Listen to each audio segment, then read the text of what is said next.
سمندر، سی، اللہ پاک کی بہت بڑی مخلوق اور بہت سارے فوائد اللہ پاک نے اپنے بندوں کے لیے سمندر میں رکھے۔ قرآن پاک میں بھی ذکر ہے سمندر کا، اور وہی ہے جس نے سمندر تمہارے قابو میں دے دیے تاکہ تم اس میں سے تازہ گوشت کھاؤ، اور تم اس میں سے زیور نکالو جسے تم پہنتے ہو، اور تم اس میں کشتیوں کو دیکھتے ہو کہ پانی کو چیرتی ہوئی چلتی ہیں، اور اس لیے کہ تم اس کا فضل تلاش کرو اور تاکہ تم شکر ادا کرو۔ اللہ تبارک و تعالیٰ نے انسانوں کو سمندر سے نفع اٹھانے کی قدرت عطا فرمائی کہ انسان کشتیوں کے ذریعے، بڑے بڑے جہازوں، شپس کے ذریعے سفر کرتا ہے، انسان سمندر میں غوطہ لگا کر تہہ میں پہنچتا ہے، شکار کرتا ہے۔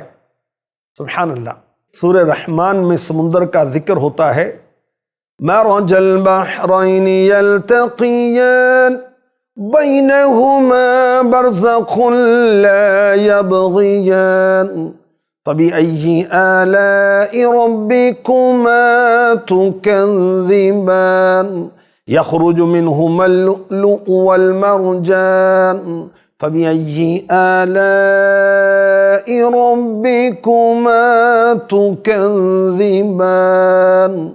اس نے دو سمندر بہائے کہ دیکھنے میں معلوم ہوں ملے ہوئے، اور ہے ان میں روک کہ ایک دوسرے پر بڑھ نہیں سکتا، تو اپنے رب کی کون سی نعمت جھٹلاؤ گے؟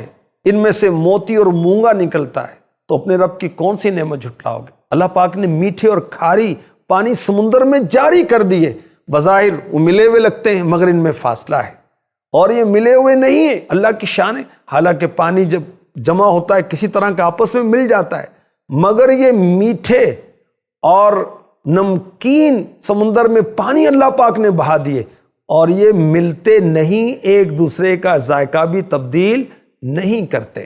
سمندر میں انسانوں کے لیے بے شمار فوائد ہیں۔ ایک فائدہ یہ ہے کہ اس سے تازہ گوشت کھاتے ہو، مچھلی مراد ہے، اور یاد رکھیے سمندری جانوروں میں صرف مچھلی کا گوشت حلال ہے، اور اللہ کی شان ہزاروں قسم کی چھوٹی بڑی مچھلیاں سمندر میں پائی جاتی ہیں۔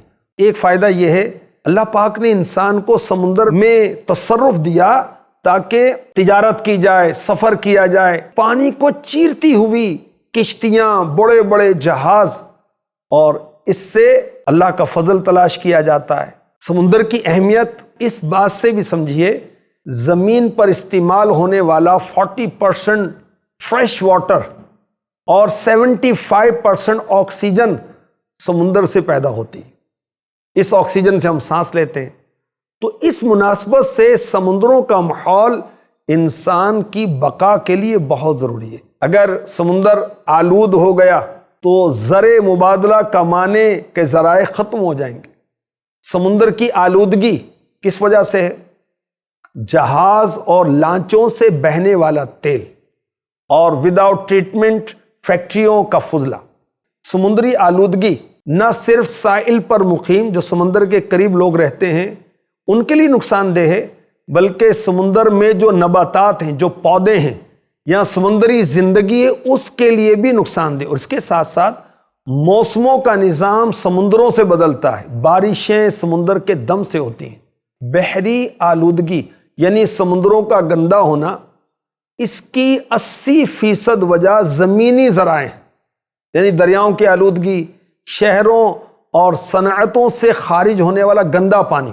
اب اندازہ لگائیے کہ اینولی سالانہ 80 لاکھ ٹن پلاسٹک سمندر برد کیا جاتا ہے۔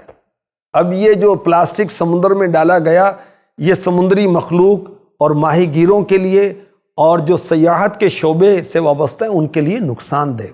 اللہ پاک کرم فرمائے، اپنی نعمتوں کی قدر نصیب فرمائے، آمین۔